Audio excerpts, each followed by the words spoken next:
Bonjour à tous, à ceux qui sont connectés. Je me présente, Lisa Falquero, je suis chargée de mission, sur les soins oncologiques de support, et le lien ville-hôpital. Merci à tous, d'être présents, ce midi. Je vais rapidement laisser la parole, aux intervenants, qui sont, présents ce midi pour vous, proposer, le webinaire, Cancer et sexualité. Et je voulais, prendre quelques minutes pour vous informer que ce webinaire, est enregistré et sera accessible en replay par la suite. N'hésitez pas à poser vos questions dans la conversation Teams. Nous y reviendrons lors d'un temps d'échange après les interventions. L'objectif de ce webinaire est de sensibiliser les professionnels de santé à la connaissance de cette thématique. En effet, hein, le cancer et les traitements ont un impact sur la santé globale et notamment sur la vie sexuelle. De ce fait, il est essentiel de rappeler l'importance de prendre en compte la santé sexuelle et la vie intime des patients dans le cadre du parcours de soins. Lors de votre inscription, on vous a demandé quel sujet vous souhaitiez approfondir. Sachez que c'est le premier webinaire que nous organisons et qu'il y aura d'autres modules à suivre avec des thématiques bien ciblées. Merci à l'ensemble du groupe de travail pour le temps consacré à la réalisation de ce webinaire. Je vais vous présenter rapidement le programme de ce midi. Dans un premier temps, nous parlerons de l'impact du cancer et des traitements sur la vie sexuelle. Dans un second temps, nous aborderons les besoins des patients et les diversités de prise en charge possibles avec notamment un point de vue de l'infirmier, le point de vue du psychologue et également le point de vue du médecin. Et pour terminer, on aura un dernier point sur comment aborder la sexualité dans le parcours, qui, quand et comment. Je vais laisser maintenant la parole à Marie-Laure Fontura pour la première partie sur l'impact du cancer et les troubles sur la vie sexuelle, qui travaille au centre Henri Becquerel. Donc, bonjour à tous. Donc, je suis le docteur Marie-Laure Fontoura. Je travaille effectivement au centre Henri Becquerel en hôpital de jour hématologie. Et donc, je suis sexologue également. Donc, je vois des patients de la région. Donc, pas forcément que des patients de Becquerel, mais également des environs. Et c'est vrai que moi, je suis en hématologie, donc je vois en particulier des patients qui sont suivis également en hémato. Donc là, je vais simplement vous faire des généralités pour vous donner surtout des sources et des informations sur la santé sexuelle qui est effectivement définie par l'OMS comme un état de bien-être physique, émotionnel, mental et social. Surtout, ce qui est important, c'est l'approche positive et respectueuse. On va chercher, on va voir avec le patient quels sont ses soucis et quels sont ses problèmes, comment on peut pallier à ces problèmes avec la prévention qui, à mon sens, est très importante. Et le tout, bien sûr, en toute sécurité, sans contrainte, discrimination ou violence. Il ne faut pas oublier que c'est un droit et que donc c'est un droit pour le patient. Le plan Cancer 3 se fixe pour ambition de préserver au maximum l'autonomie. On reparlera un peu du plan Cancer après. La continuité et la qualité de vie des personnes malades pendant, mais aussi après les traitements, ce qui, à mon sens, à mon avis, est très important. Il ne faut pas oublier que, par exemple, la dépression est une pathologie qui est responsable de beaucoup de troubles sexuels, par exemple, et que l'aidant est également important dans ce contexte. Et donc, c'est une prise en charge globale et personnalisée des patients, comme pour tout ce qui concerne les soins de support et effectivement la santé sexuelle. La prise en charge de la santé sexuelle fait partie du panier des soins de support. L'autre slide, s'il vous plaît, santé sexuelle et cancer, préservation de la santé sexuelle et cancer. Donc ça, c'est l'Institut national du cancer qui définit effectivement que cette préservation, donc le préventif est important pour tous les patients, donc sauf les enfants, mais il ne faut pas oublier également les adolescents, qui sont également une tranche de la population qui est importante à prendre en compte, qui n'ont pas eu effectivement parfois eu une vie sexuelle avant le cancer et c'est important de les prendre en charge. Donc, quelle que soit bien sûr l'orientation, le genre, le niveau social, quel que soit le traitement et la maladie. Parce qu'on pourrait penser que c'est surtout les patients qui ont un tropisme, une pathologie avec un tropisme sexuel, par exemple le cancer du sein et de la prostate, mais c'est tous les patients que ça concerne. Donc pour qui, donc là j'ai mis une diapositive qui était dans dans l'AFSOS, en fait, dans les référentiels de l'AFSOS, donc l'Association française des soins de support en oncologie, qui a plusieurs référentiels, dont santé sexuelle et fertilité, qui a également les AJA, adolescents et jeunes adultes avec santé sexuelle, et la préservation de la fertilité. Et quand on retrouve ces impacts du cancer sur les troubles de la vie sexuelle, on retrouve que les patients, pour un tiers, ont besoin surtout d'une information, et c'est ce qui est également important d'aborder. Un tiers ont des troubles qui sont assez faciles à prendre en charge, comme par exemple l'utilisation de lubrifiants, l'écoute également et l'information que les choses des troubles sexuels peuvent arriver, comme par exemple avec l'hormonothérapie.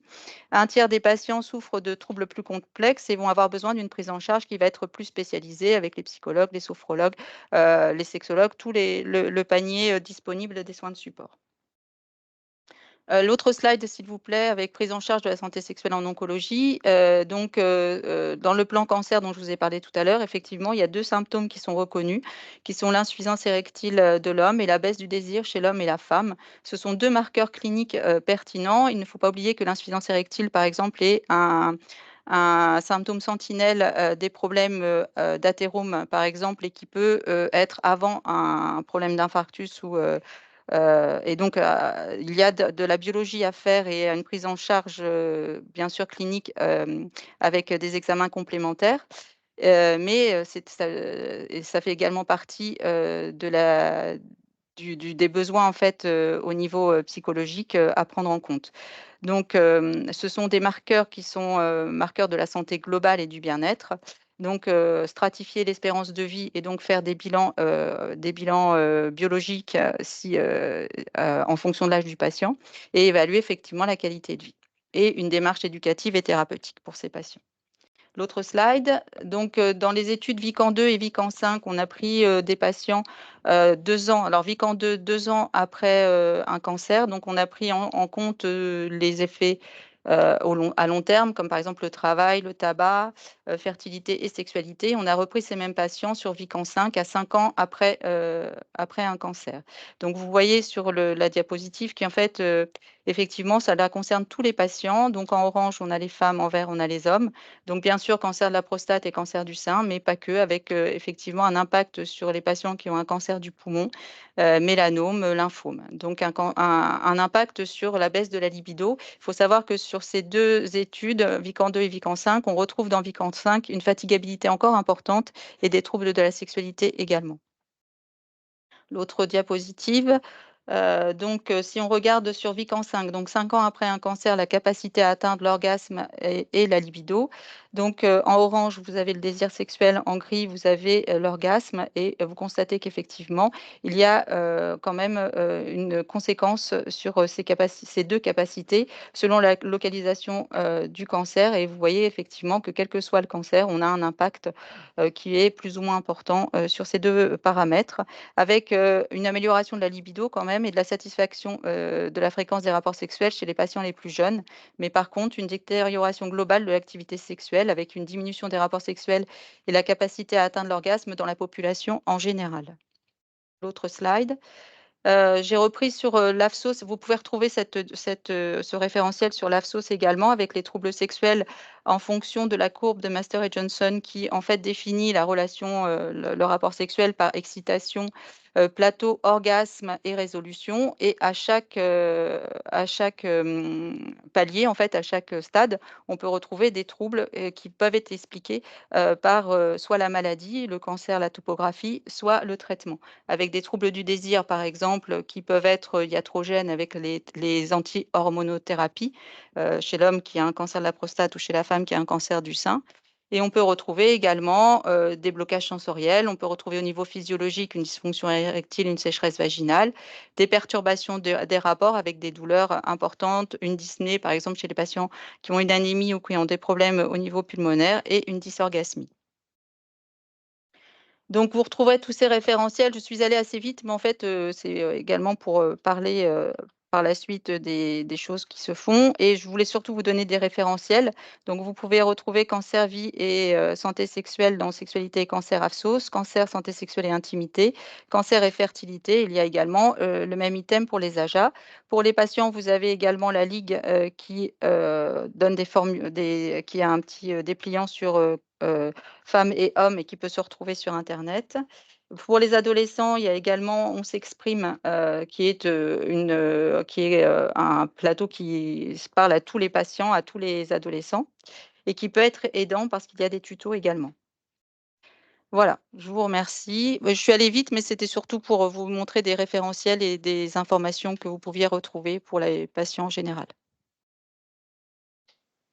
On va maintenant passer à la deuxième partie sur les besoins des patients et les diversités de la prise en charge, avec notamment, dans un premier temps, le point de vue de l'infirmier, avec Karine Gégaud, infirmier sexologue au CHU de Rouen.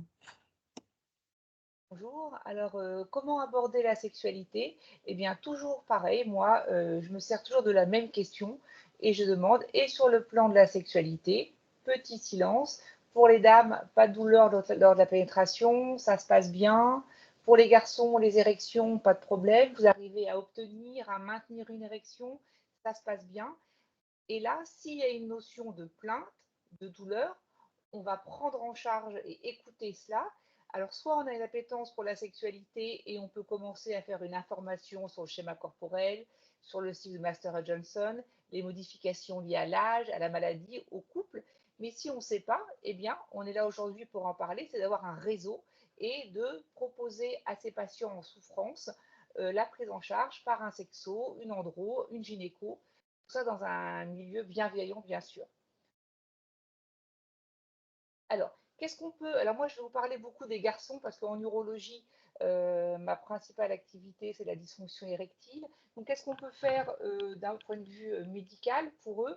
Eh bien, dans un premier temps, il y a les injections intra-utérales de gel Viteros.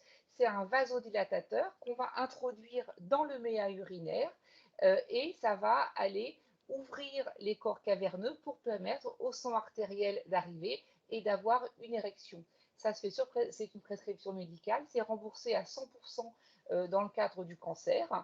C'est assez facile à faire et c'est en première intention. Deuxième diapo. La Rolls de la dysfonction érectile, ce sont quand même les injections intracaverneuses. Alors pareil, c'est un vasodilatateur, mais là on va aller piquer directement dans les corps caverneux et créer une érection. Alors autant pour le Vitaros, on avait un seul dosage, là pour les Dex, on peut aller de 2,5 à 20 microgrammes, donc il y a un grand delta, et on peut trouver la dose qu'il faut pour chaque patient. La première injection se réalise toujours en milieu médical. Il faut attendre 48 heures entre deux injections parce que le risque, c'est quand même le priapisme. Petit bonus. Pour les hommes, normalement, l'orgasme est suivi d'une période de résolution. Là, avec les injections caverneuses, il n'y a pas de résolution, ce qui dans la vraie vie n'est pas possible. Alors, suivante, s'il vous plaît. Les injections caverneuses, ça demande un apprentissage. Hein, donc, on fait en urologie avec une première consultation où c'est moi qui prépare l'injection et qui fais l'injection. Je revois ces mêmes patients à J8 où là, c'est eux qui préparent l'injection et qui font l'injection. Et après, je les vote à 3 mois, à 6 mois. Et vous voyez, on a créé un protocole d'augmentation progressive des doses. On ne fait pas n'importe quoi et on y va tout doucement. Suivant. Je vous ai marqué protocole de coopération parce que moi, infirmière, je n'ai pas le droit dans mon décret de compétence de faire des injections intracaverneuses, mais dans le cadre d'un protocole de coopération, c'est un transfert d'actes, on a le droit, infirmiers, paramédicaux, de réaliser, d'interpréter et de valider et de faire le suivi de ces patients dans un programme d'éducation. Donc ça, c'est vraiment très intéressant pour les EPA qui nous écoutent ou pour d'autres. Suivant. Qu'est-ce qu'on peut proposer également aux patients? Eh bien, l'appareil à dépression, ou alors qu'on appelle le vacuum, ou dans les sex shops, c'est vendu comme un extenseur de pénis. Ça, c'est un petit mensonge. Donc là, pas de médicaments, c'est une action mécanique. Alors, vous voyez, on met le sexe dans un tube et je ne sais pas si on peut voir. Vous voyez ma petite flèche là, on va mettre un anneau à la base du tube. On va pomper, par dépression, le sang va arriver dans les corps caverneux. Quand l'érection est parfaite, on va glisser l'anneau à la base de la verge et le sang, c'est du sang veineux, je voulais vous dire, le sang va rester prisonnier dans le sexe et donc l'homme va garder son érection. Et quand il a fini son petit câlin, hop, il enlève l'anneau et ça débande. C'est intéressant par rapport à la fibrose des corps caverneux. Il est possible de l'associer avec des IPDE5, de l'EDEX, du Vitaros. Donc, ça ouvre une possibilité d'action. Hein. Le bémol, c'est que ce n'est pas remboursé par la Sécu, alors que le Vitaros et l'EDEX, c'est remboursé. Celle-ci, elle coûte 280 €. Donc, c'est un budget. On en trouve dans des sex shops des très compétitives pour 60 €.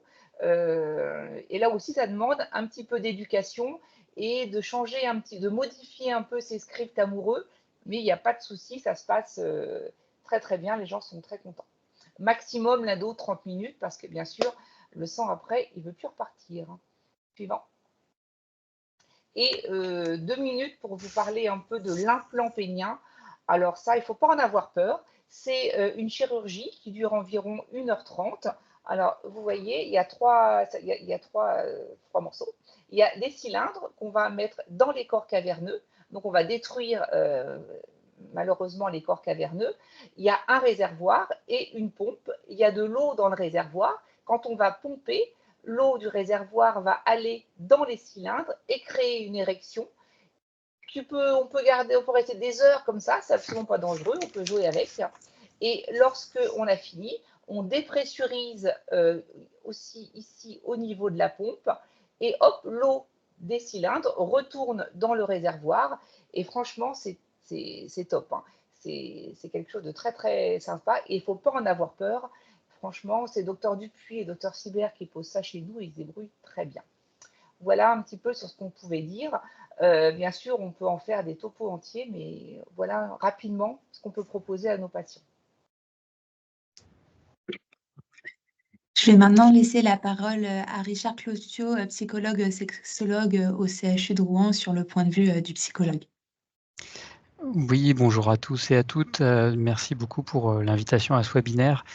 Donc, les besoins des patients par rapport à la prise en charge sur le plan psychologique, en ce qui me concerne, évidemment, il va y avoir quelques règles, entre guillemets. Souvent, à l'hôpital, en tout cas, et en cancéro, on arrive au cours du parcours de soins. Donc, on n'est pas forcément les premiers intervenants à accompagner les patients sur ces questions-là. Néanmoins, ça peut arriver qu'après une consultation d'annonce, même si ça a été abordé par les médecins et ou les infirmières, quand il y a la consultation d'annonce infirmière, que finalement les patients n'aient pas entendu ce qui leur a été demandé ou proposé sur le fait d'échanger sur le sujet sexuel, ou bien tout simplement ils n'étaient pas disponibles, ils étaient encore pris dans autre chose en lien avec l'annonce. Donc ça peut arriver qu'on ait, nous, en troisième partie, entre guillemets, des questions qui reviennent. Et évidemment, la diversité de ce qu'on va proposer en tant que psychologue est éminemment liée à nos spécialités, à nos formations universitaires. Au-delà du master, certains psychologues font des formations de thérapeutes d'une orientation ou d'une autre, et donc ça conditionne énormément la façon dont on aborde les patients. En ce qui me concerne, en tant que psychologue et sexologue, mon travail va être d'être plus spécifiquement à aborder avec les patients le lien entre leur souffrance globale en lien avec la maladie et les éventuelles dysfonctions sexuelles. Alors, il y a tous les aspects qui requièrent un accompagnement mécanique, comme l'a présenté Karine juste avant. Il peut y avoir aussi des fois l'aide par des traitements, mais de toute façon, que ce soit avant, pendant ou après les traitements, il ne faut jamais oublier que les causes sont extrêmement multifactorielles quand il y a des dysfonctions sexuelles. Alors évidemment, pour les patients qui sont en oncologie, les causes médico-chirurgicales ou iatrogènes en lien avec les traitements sont évidemment à prendre en considération, puisque c'est ce qui va parfois aggraver une dysfonction préexistante ou créer une dysfonction qu'il n'y avait pas forcément avant. Néanmoins, évidemment, que ce soit un facteur original ou un facteur qui suit l'arrivée de la maladie, les facteurs psychologiques, personnels et relationnels sont évidemment présents, entre guillemets, comme je le disais juste à l'instant, en cause ou en conséquence de la dysfonction sexuelle. Donc c'est pour ça qu'il est toujours intéressant, quand on a des patients, Et Karine le disait très bien, hein, avoir une question ouverte, comment vous vous sentez sur le plan intime, est-ce que ça va sur le plan intime avec votre compagne ou votre compagnon, ça permet voilà, d'offrir la possibilité aux gens de s'exprimer sur le sujet, peut-être avec une certaine timidité au départ, et moi j'essaie de les rassurer en leur disant qu'évidemment, en tant que sexologue, on en a entendu d'autres, et qu'ils sont libres de pouvoir dire ce qu'ils souhaitent, parce qu'on est aussi là pour accueillir évidemment leurs paroles. Et quels que soient les mots et le vocabulaire employé. C'est à nous après d'utiliser le vocabulaire qui va peut-être ramener un peu moins de grivoiserie et un peu plus de sujets avec des mots scientifiques éventuellement ou des mots courants qui ne sont pas forcément à connotation négative. Et donc on va quand même essayer aussi de s'assurer qu'il n'y a pas une dysfonction sexuelle avant l'arrivée de la maladie, parce que encore une fois, c'est pas forcément une question d'âge, mais plus un couple dure longtemps, plus il a aussi à affronter d'autres conditions de vie, des moments dans lesquels c'est pas toujours simple, et qu'on soit en couple ou non, il peut y avoir des dysfonctions sexuelles. Donc on va travailler à évaluer 3 éléments importants, l'état antérieur du couple, l'état actuel, et évidemment l'état motivationnel, parce que on ne peut pas faire à la place des gens, c'est eux qui vont devoir mettre en œuvre les conseils qu'on va leur donner, donc il faut pouvoir les accompagner dans cette dimension-là et leur donner les bons conseils. Diapo suivante, s'il vous plaît. Donc, pour ma part, il y a un certain nombre de facteurs que j'ai identifiés et avec lesquels j'essaye de travailler avec les patients. Il y a tout ce qui concerne les aspects médicaux en lien avec l'état corporel des artères, des nerfs, leur état hormonal. Évidemment, quand ils sont sous hormonothérapie, ça va changer beaucoup de choses. Il y a l'aspect physiologique global. Il y a tout ce qui est de l'ordre de l'impact des médicaments. On a des médicaments des fois qui vont être limitants sur la fonction sexuelle et d'autres qui vont améliorer la fonctionnalité. Il y a tout ce qui concerne l'approche psychologique avec le coefficient intellectuel des personnes et le coefficient émotionnel, parce que évidemment, selon leur personnalité et leur histoire de vie, c'est des approches dans lesquelles on va avoir différents vocabulaires. Il y a leur relation à eux-mêmes et leur relation au monde. Il y a la façon dont ils ont découvert aussi leur corps dans les apprentissages, s'ils ont déjà éprouvé du plaisir, du désir, la façon dont ils s'excitent eux-mêmes dans leur sexualité. Il y a tout ce qui correspond à leur éducation. C'est pas la même chose si on a été éduqué en institution ou si on a été au sein d'une famille. Si on est au sein d'une famille où ça se dispute beaucoup, ou si c'est une famille dans laquelle il y a de l'amour et que c'est verbalisé. Évidemment, il y a la question de l'environnement en fonction de notre niveau socio-éducatif, du lieu de vie où on grandit, où on n'a pas les mêmes expériences. Il y a aussi tout ce qui est approche culturelle et religieuse, parce que les cultures et les religions apportent des autorisations et des tabous, elles nous renvoient vers des stéréotypes, et donc ça facilite ou non des fois certaines rencontres sexuelles. Il y a toute la question de l'approche sexologique, en fonction de notre histoire personnelle, l'âge auquel on a été éveillé sexuellement, la façon dont on est rentré en relation avec des personnes, et puis en fonction des traumatismes sexuels qu'on a pu avoir des fois pendant l'enfance ou pendant la vie adulte. Et on sait qu'il y a des traumatismes sexuels sur des pourcentages qui vont entre 10 et 30% selon les populations. Et donc ça amène du traumatisme et donc des blocages. Et puis il y a l'identité sexuelle, hein. Il y a le genre dans lequel on est, si on est cisgenre ou transgenre, il y a l'orientation sexuelle, et puis il y a les façons dont on interagit avec les personnes, si on est plutôt romantique, si on est plutôt génital, si on est plutôt aromantique ou polyamoureux, évidemment ça n'entraîne pas les mêmes choses. Et tout ça, on va essayer de l'accompagner en fonction des phénomènes liés au vieillissement, des questions de parentalité qui amènent aussi beaucoup d'écarts au niveau des couples, et les accidents de la vie. Et pour le coup, la maladie cancer peut représenter un accident de la vie important dans les vies de couple. Voilà, diapo suivante.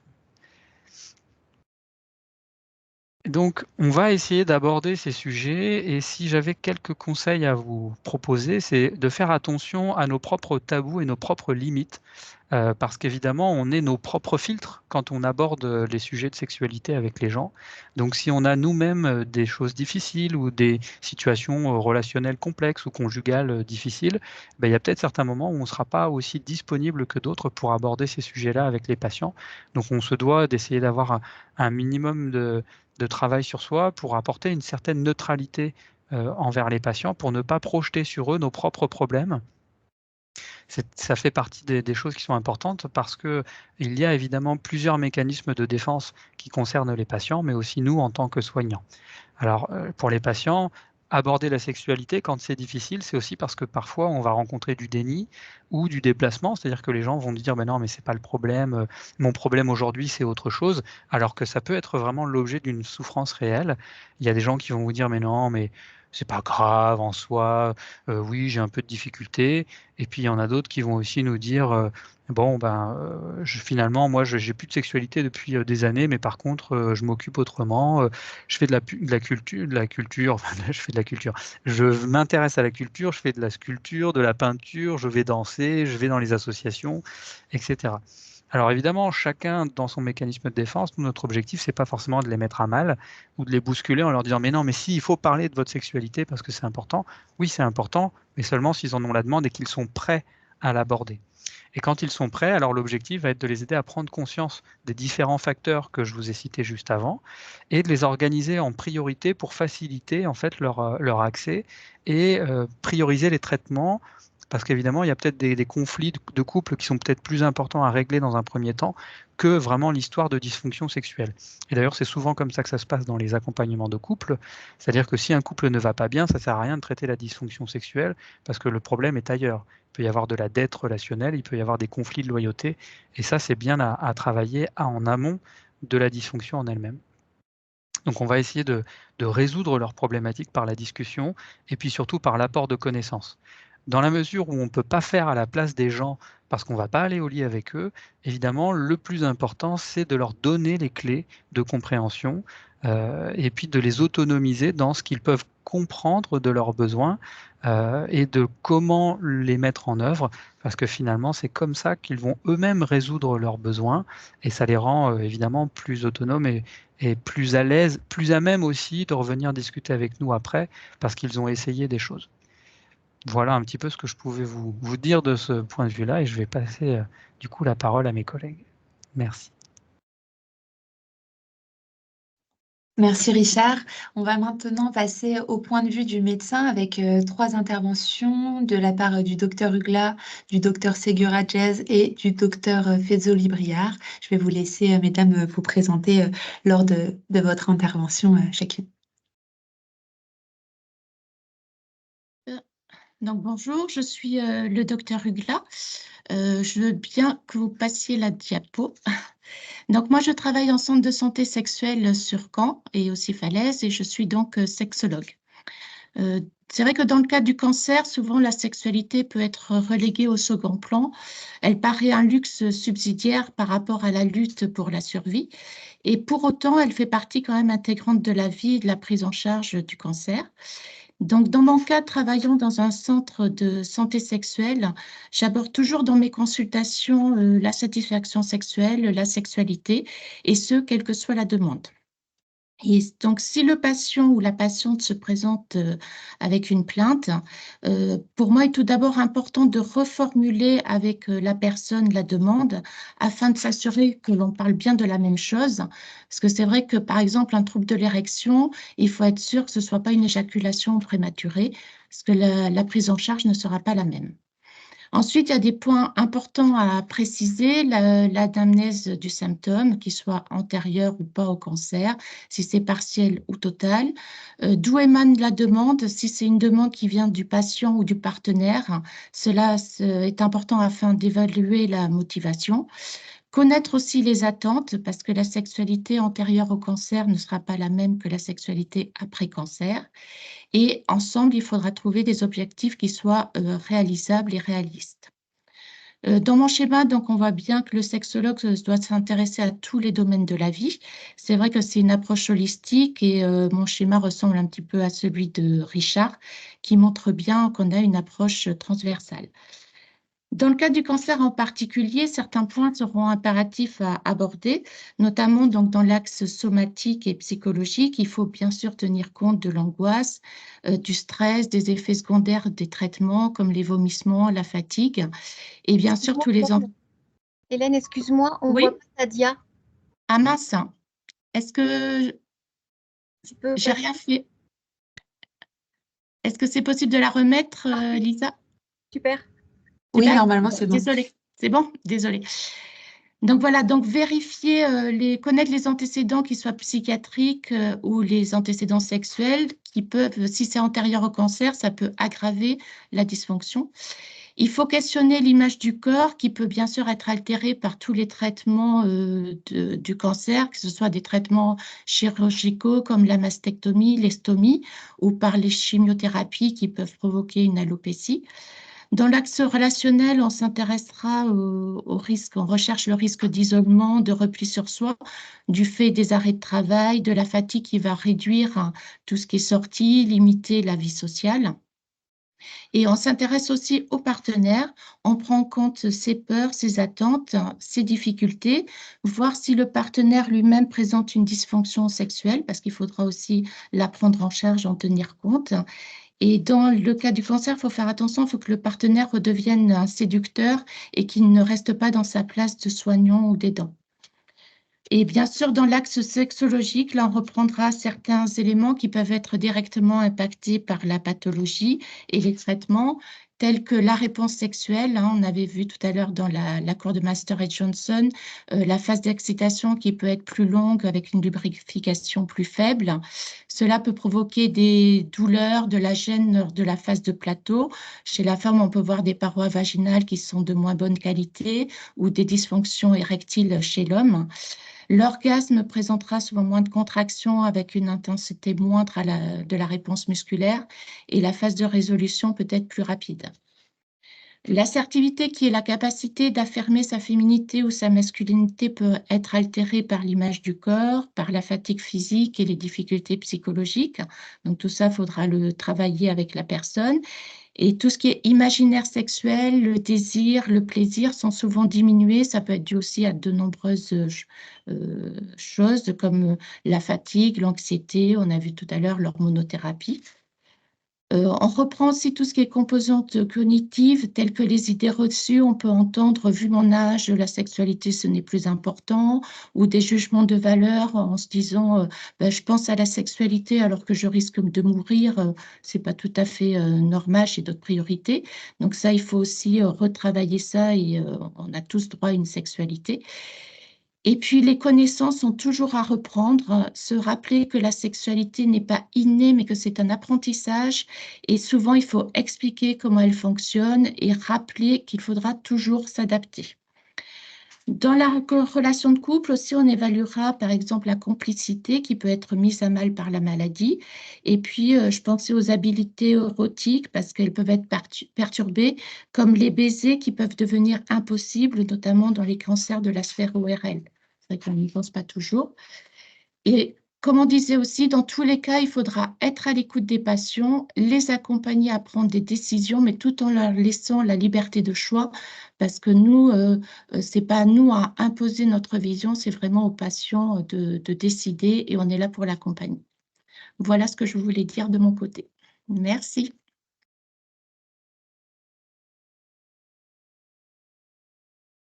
Merci Hélène. Je vais laisser la parole au docteur Segura.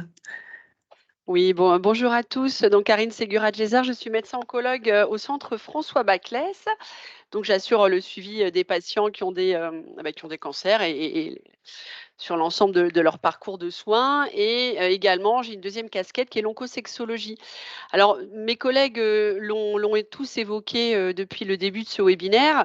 Vous avez bien compris que c'était important d'en parler. Mais alors, pourquoi est-ce que c'est important d'en parler Alors, je vais vous poser une synthèse, sauf que Lisa, je n'arrive plus à avoir la main sur les diapos. Ah, je vais passer. Ah si, c'est bon, j'ai l'impression que c'est bon. Alors pourquoi il faut s'en préoccuper? Vous l'avez entendu, mes collègues l'ont dit. Déjà parce que c'est-à-dire parce que la sexualité, ça préoccupe bien l'homme depuis la nuit des temps. La preuve en est de cette peinture pariétale, je ne sais pas si elle est très bien visible, qui date de plusieurs milliers d'années avant Jésus-Christ. Et donc déjà, au temps de la préhistoire, nos ancêtres s'en préoccupaient. C'est peut-être pour ça qu'on est là aujourd'hui.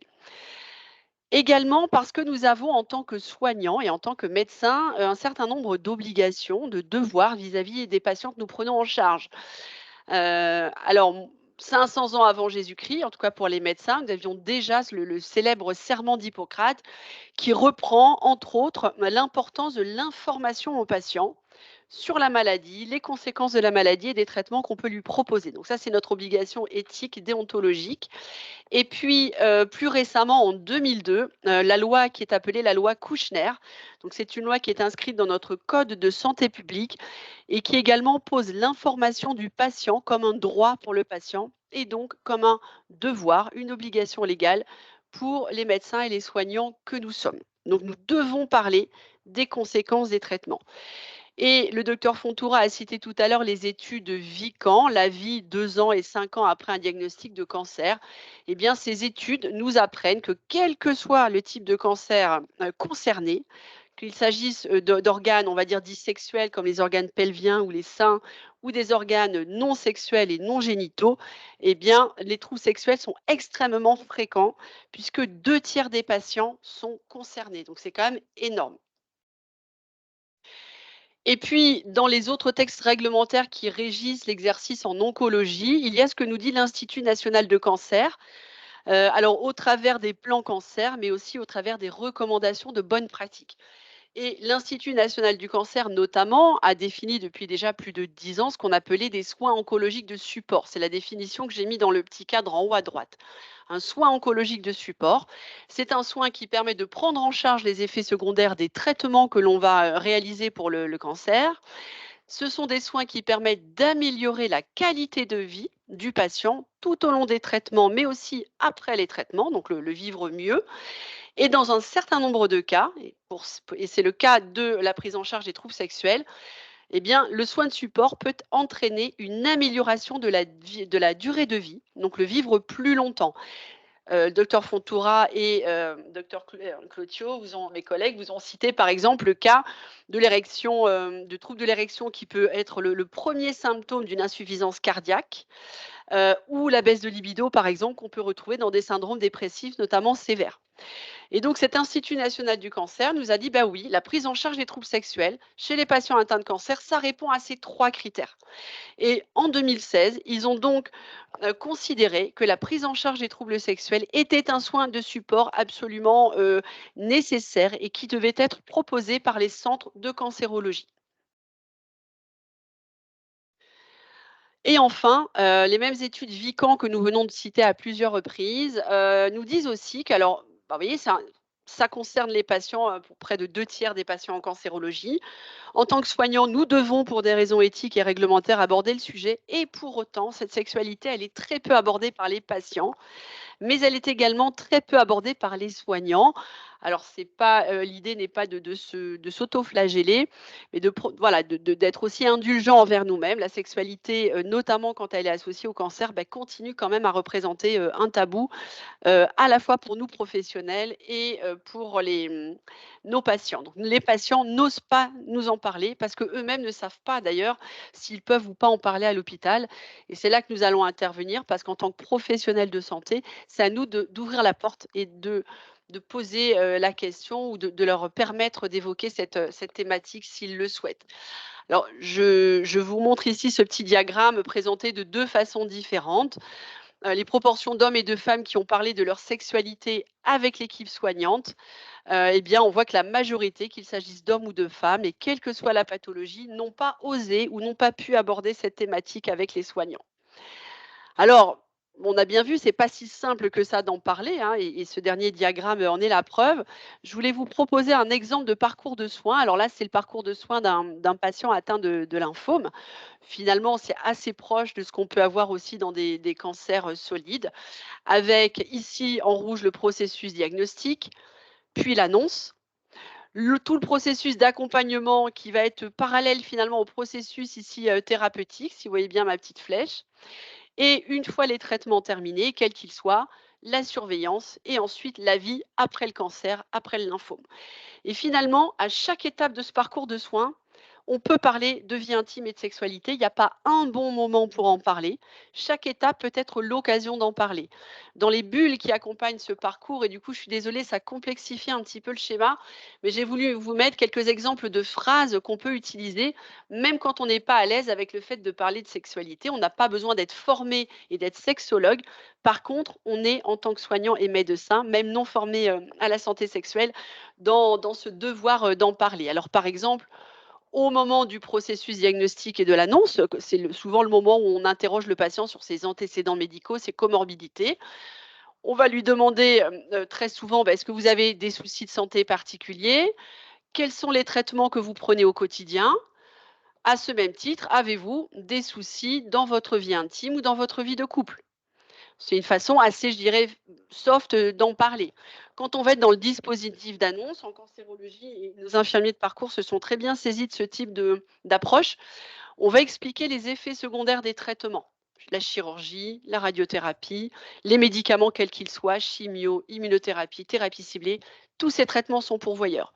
Donc pour tous ces traitements, quand on explique les effets secondaires, on peut aussi évoquer, au même titre qu'ils peuvent avoir des nausées, une perte de cheveux, une neuropathie, vous pourrez avoir un impact sur votre vie intime et sur votre sexualité. Ça, c'est une façon, je dirais, aussi simple. Vous, au même titre qu'on peut avoir une mucite au niveau de la bouche, vous pouvez peut-être avoir une mucite au niveau génital. Voilà des façons, je pense, assez soft. Donc, on donne l'information. Le patient ne va pas forcément s'en saisir à ce moment-là, mais c'est pas grave. Il aura entendu qu'à l'hôpital, on peut parler de santé sexuelle. Et c'est vraiment le message que je voulais faire passer. Alors, je dis à l'hôpital parce que je suis médecin en centre de lutte contre le cancer, mais bien sûr, on peut utiliser ce même type d'approche quand on est médecin généraliste, infirmier libéral en ville. C'est tout à fait des phrases un petit peu, je dirais, généralistes qui peuvent être utilisées. Le traitement va avoir un impact sur votre alimentation, mais aussi sur votre vie intime, sur votre sexualité. Par exemple, en hématologie et en cancéro, on parle beaucoup d'infection et de dépression du système immunitaire. Eh bien, vous pouvez avoir un impact sur votre système immunitaire. Vous aurez plus facilement des infections, y compris au niveau vaginal, au niveau urinaire, au niveau fécal. Voilà quelques exemples de phrases. Voilà, je vous remercie. Donc, je passe la parole maintenant à ma collègue, docteur Fezzoli Briard, pour avoir le point de vue du médecin généraliste en ville. Eh ben, écoutez, merci beaucoup. Je déclare des liens d'intérêt avec l'industrie pharmaceutique, donc je passe. Toc. Voilà, donc après toutes ces présentations captivantes qui mettent vraiment en lumière l'importance de la prise en charge de la santé sexuelle dans le parcours de soins oncologiques, à mon tour de partager avec vous mon expérience de terrain en tant que médecin généraliste également formé en sexologie. La survenue d'un cancer fait une effraction dans le parcours de vie de la personne qui va modifier brutalement sa vie au quotidien. Et je reviens sur ce qu'a dit Hélène, c'est vrai qu'il y a un avant et un après cancer, à la fois pour la personne concernée, pour le ou la conjointe, pour le couple et pour le cercle familial.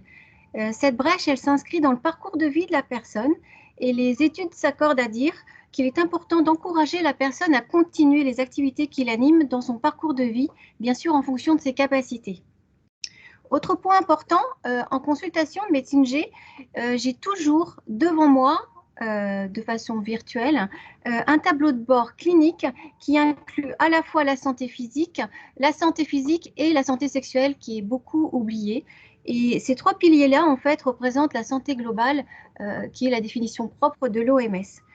Et les études toujours montrent qu'une vie intime et ou sexuelle satisfaisante améliore la qualité de vie et le bien-être de la personne atteinte de cancer et de son partenaire. Donc c'est vraiment important d'en saisir les opportunités pour pouvoir en parler. Donc c'est important d'informer, de questionner sur la santé affective et sexuelle de la personne. Vous savez bien qu'en fait, les personnes, comme a dit Karine tout à l'heure, qui ont des problèmes chroniques de santé physique ou mentale, vont présenter probablement des troubles sexuels et lesquels vont à leur tour impacter négativement leur santé physique et mentale. Ces trois piliers sont interdépendants. Et ainsi, tout au long du parcours, c'est une opportunité d'aborder ouvertement ces questions et c'est ce que je vais vous présenter dans la prochaine dia. Voilà. Voici un schéma pratico-pratique décliné sous 4 thèmes qui sont des portes dans lesquelles le soignant de premier recours va oser ouvrir le dialogue sur la vie intime et ou sexuelle avec la personne concernée ou avec son partenaire. Il est important d'en parler avec tous les patients, quel que soit leur âge, quel que soit le cancer et quel que soit en fait le moment de leur parcours de soins. Alors, je vais vous exposer en fait 3 situations moi, qui m'ont amené à investir le champ de la santé sexuelle dans le cadre de mon exercice de médecin généraliste, alors que le motif de consultation était tout autre qu'une plainte sexuelle. Alors, 3 cas. Donc, le premier axe d'intervention, c'était délivrer les informations aux patients. C'est ce qui s'est présenté au cours de la consultation. Donc, j'ai reçu Alain, 62 ans. Évidemment, tous les prénoms sont des prénoms qui sont fictifs. J'ai reçu Alain, 62 ans, qui est venu me voir en tant que médecin généraliste, à qui on vient de détecter un adénocarcinome. Et en fait, on lui propose 2 solutions, soit de la radiothérapie ou soit une prostatectomie radicale. Il avait déjà une préférence pour la prostatectomie radicale. Et il avait déjà échangé avec son urologue qui lui avait parlé évidemment des troubles urinaires à la suite, les troubles érectiles et l'anéjaculation, et il voulait échanger avec moi. Et quand on a parlé justement de l'absence d'éjaculation, je lui ai dit, vous savez, vous n'aurez plus d'éjaculation, certes, mais votre capacité orgasmique va changer et peut-être qu'elle sera préservée. Et là, il était un peu surpris parce qu'en fait, pour lui, l'éjaculation était liée à l'orgasme, ce qui signifiait que pas d'éjaculation, pour lui, c'était la fin de la petite mort. Et à l'issue de la consultation, voilà, il était reparti avec un nouvel élan de vie, si on peut dire. Alors, deuxième axe d'intervention, donc là, on est plutôt sur la dimension psychologique, c'est offrir une possibilité aux patients de pouvoir échanger sur le retentissement de la maladie et du traitement sur sa vie affective et sexuelle. Alors, une autre consultation, c'est Amélia, 47 ans, qui venait pour son renouvellement de son traitement antihypertenseur. Elle avait eu une mastectomie bilatérale et je la voyais 1 an après. Et moi, je me posais la question, je me disais, est-ce que ma patiente va faire une chirurgie reconstructive mammaire, mais je ne me voyais pas du tout lui poser la question. Je trouvais que la question était trop directe. Donc, je suis passée par un petit chemin en lui disant, vous portez toujours un foulard coloré, toujours en harmonie avec votre tenue vestimentaire. Et là, elle me répond sèchement, elle me dit, mais vous savez bien pourquoi, docteur? Et là, je me suis engouffrée. Je me suis dit, justement, quand vous êtes dans votre salle de bain, quand vous êtes nu face au miroir, si le miroir pourrait parler, si le miroir pouvait parler, qu'est-ce qu'il pourrait dire? Et vous, en retour, qu'est-ce que vous ressentez, en effet, en vous regardant dans le miroir? Et c'est là qu'elle me sort vraiment des mots qui étaient très forts. Elle me dit, voilà, docteur. Et en faisant le signe, j'ai tracé un trait sur mon cancer. Et là, c'était très fort, puisqu'après, on a pu investir aussi le regard, en fait, de son mari dans l'intimité sexuelle. Et on a pu déposer pas mal de choses. Voilà, dans la consultation. Et après, ça a amené à avoir une autre consultation après de couple quelques semaines après. Le dernier axe d'intervention aussi, c'était aussi de favoriser la communication dans le couple en incluant le conjoint et dans la prise en charge, en fait, dans le parcours de soins oncologiques. Donc, c'est la 3e serrure, la dimension du couple. Dernièrement, c'était la semaine dernière, j'ai reçu Louise, 42 ans, qui venait me consulter pour des troubles du sommeil qui étaient apparus 1 mois et demi auparavant. Et en l'interrogeant, elle s'est rendue compte qu'en fait, finalement, c'était lié à la reprise du travail de son mari qui a été traité pour un lymphome folliculaire et qui là actuellement était en immunothérapie, et du coup ça crée un stress puisqu'il est chargé de clientèle, et du coup ça nous a permis aussi de pouvoir échanger sur l'avant et après cancer dans son ressenti, elle, en tant que épouse de monsieur, aussi le ressenti dans le couple, et aussi de pouvoir aussi renforcer en fait son rôle, elle, d'épouse pour accompagner son mari dans le parcours de soins. Et puis, c'est là qu'elle m'a dit qu'en fait, il se retrouvait des moments maintenant à deux, et qu'il pouvait en fait se libérer par rapport aux enfants. Donc voilà, c'est les trois axes que je pouvais illustrer en tant que médecin généraliste. En résumé, je n'ai qu'un seul mot à vous dire, hein, c'est oser ouvrir le dialogue avec les patients sur leur vie intime et sexuelle tout au long du parcours de soins. Et si on ne le fait pas, Et ben en fait, les difficultés vont s'accroître et vont altérer leur bien-être et leur qualité de vie. Alors, juste une petite expression, un petit pas du soignant et un grand pas pour le ou la patiente. Voilà, je laisse la main à Marie-Laure. Alors, on va conclure ce webinaire. Merci d'avoir écouté. Et en fait, ce que je pense est important, c'est vraiment de dépister. Mais pour dépister, il faut savoir ce qui peut arriver. Donc, c'est très important, l'information pour le patient. La prévention, ça me semble primordial. Par exemple, avec l'hormonothérapie, il me semble important de parler des sécheresses vaginales en particulier et de proposer des lubrifiants qui ne soient pas avec des hormones, par exemple, de parler des troubles de l'érection chez le patient, du trouble du désir. Enfin, tous ces moments de la relation avec l'autre me semblent importants d'être discutés avec le patient. Effectivement, et ça passe à tous les moments du diagnostic, donc soit à la phase d'annonce, soit au moment des traitements, avec par exemple nous les infirmières qui parfois ont plus de proximité avec les patients et discutent avec eux, avec également après le cancer. Et vous avez vu qu'on s'intéresse de plus en plus après l'après-cancer avec les études qui sont actuelles. Deux freins principaux, on en a discuté, le sentiment de ne pas être légitime ou de penser que cela peut être de la curiosité mal placée, mais en tant que soignant, il faut bien se dire que c'est de santé sexuelle qu'on parle et pas de sexualité en particulier, mais c'est vraiment d'une santé globale et la santé sexuelle en fait partie. Et de penser également que c'est aux patients de faire la demande en premier. Effectivement, 75% des cas, les patients souhaitent que ce soit le médecin ou le soignant qui pose la question. Et on a tous des fois le patient qui, au moment de partir, va nous dire: «Ah oui, au fait, docteur, j'ai un souci, j'arrive plus à avoir d'érection». Et ça, c'est vraiment au moment de partir et c'est au moment où on n'a plus trop le temps. Donc, se saisir de la question en disant: «J'ai bien entendu ce que vous dites et on peut en discuter si vous en sentez le besoin». Donc effectivement, il y a plusieurs, il y a pas il y a plusieurs méthodes pour pouvoir discuter du sujet, dire par exemple à la maison comment ça se passe et est-ce que vous avez, comment ça se passe l'intimité d'une manière générale. C'est vrai qu'on essaie de parler surtout et beaucoup d'intimité, de la relation à l'autre, comment ça se passe avec les autres, comment ça se passe à la maison, est-ce qu'il y a des soucis? Ou est-ce qu'il n'y en a pas? On peut dire également, effectivement, comme le disait ma collègue tout à l'heure, les mucites, au niveau de la bouche, on n'a pas de souci pour en parler. Ça peut arriver également, autrement. Donc, de parler aussi, à la compagne ou au compagnon, c'est important.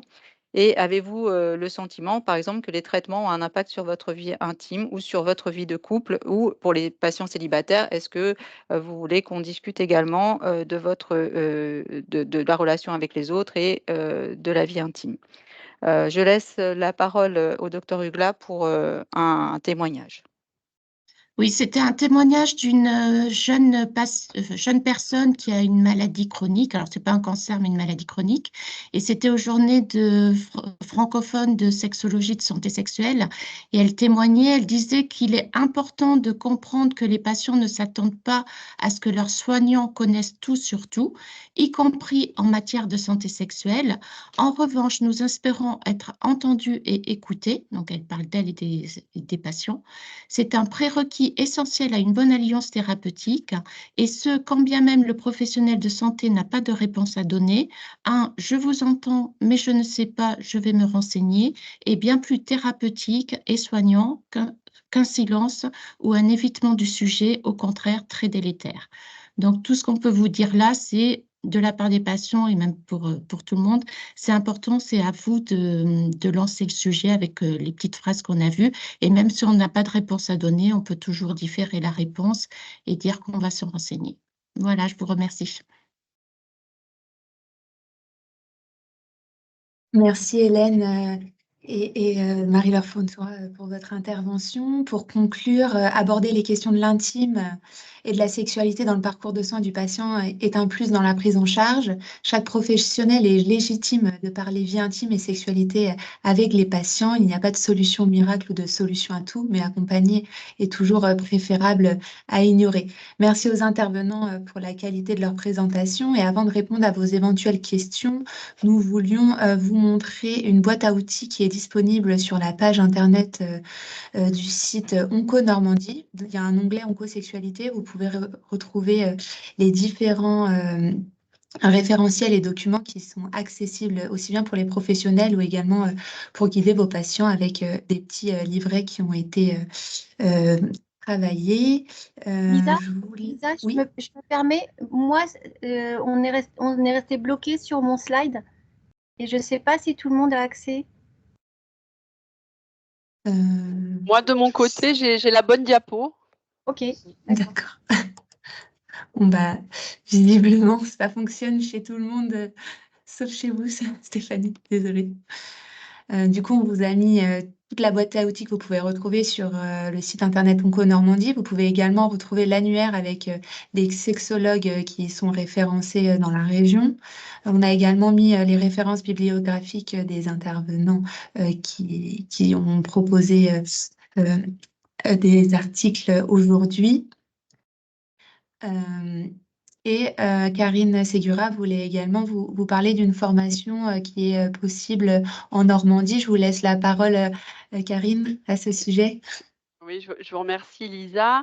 Donc effectivement, depuis plusieurs années maintenant, le centre Henri Becquerel, donc qui se trouve à Rouen, qui est le centre de lutte contre le cancer de Rouen, et le centre François Baclès, son homologue à Caen, nous avons mis en place, donc avec le docteur Fontoura, une sensibilisation pour les soignants de la région, qu'ils soient soignants hospitaliers ou soignants de ville. Donc c'est une sensibilisation à la santé sexuelle qui est validante dans le cadre des formations professionnelles continues pour les infirmières notamment. Et donc, nous réalisons 2 sessions chaque année, une à Rouen qui s'est passée la semaine dernière, donc au mois d'avril, c'est chaque année à Rouen, et la prochaine aura lieu le 28 novembre et se déroulera au centre François Baclès à Caen. Voilà, donc nous avons mis les coordonnées du service d'enseignement pour les personnes. C'est ouvert à tout soignant, médecin, psychologue, attaché de recherche clinique, toute personne qui le souhaite. Merci à vous. Merci, Karine. On vous a également mis les contacts des différents intervenants du webinaire d'aujourd'hui. Si jamais vous avez des questions, n'hésitez pas à les contacter par email, bien au contraire.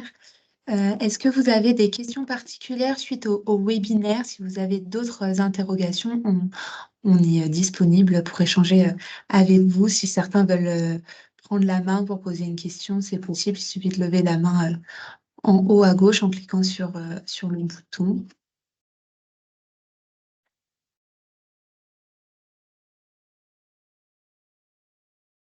Visiblement, ça a été...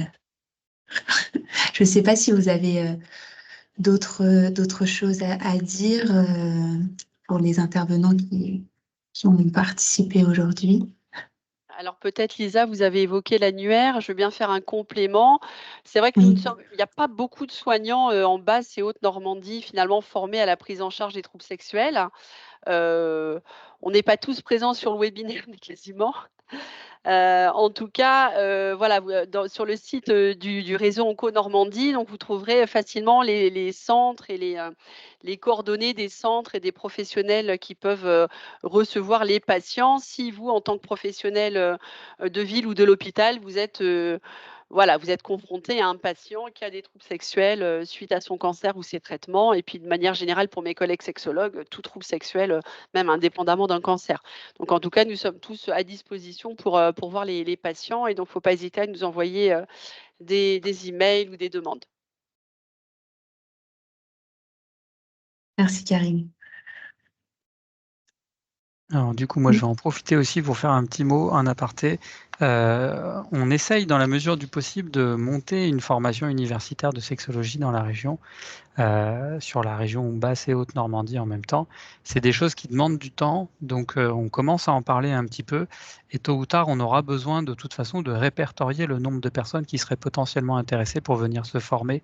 Donc je pense que ça fait partie des choses, pour vous qui êtes là au webinaire aujourd'hui, si à un moment donné, vous aviez envie de franchir le pas parce que Karine le disait, on est peu nombreux formés. En fait, c'est parce qu'on est formé avec un DIU d'études sur la sexualité humaine. On y a passé 3 ans et on a dû bouger de région. On a dû aller à Paris, à Lille ou à Nantes ou ailleurs pour certains ou certaines. Et donc, on essayerait de monter ce type de formation dans la région. Mais pour que ça marche, il faut qu'on ait du monde. Et donc, il faut qu'il y ait des gens qui se manifestent. Donc, ça peut être aussi l'occasion de venir vers le réseau, vers Lisa ou vers nous tous individuellement pour vous manifester si vous souhaitez être formé avec des formations plus longues et qui sont plus diplômantes aussi. C'est important parce qu'effectivement, ça nous aidera à être plus nombreux. Et plus on est nombreux, plus on sera efficace sur le territoire de santé pour accompagner les personnes qui en ont besoin. Voilà, la Haute-Normandie, c'est à peu près un bassin de 1 million de personnes adultes. La Basse-Normandie, je pense qu'on doit être pas loin non plus. Donc, ça représente vraiment énormément de gens et on a besoin de gens qui sont bien formés, qui sont des professionnels de santé, qui sont sensibilisés à ces questions-là, parce que ça nous apporte énormément pour les institutions et pour les gens. Donc, voilà, n'hésitez pas, si vous souhaitez vous former, à vous manifester. Je rejoins Richard, effectivement, il y a de quoi faire, donc n'hésitez pas à vous former.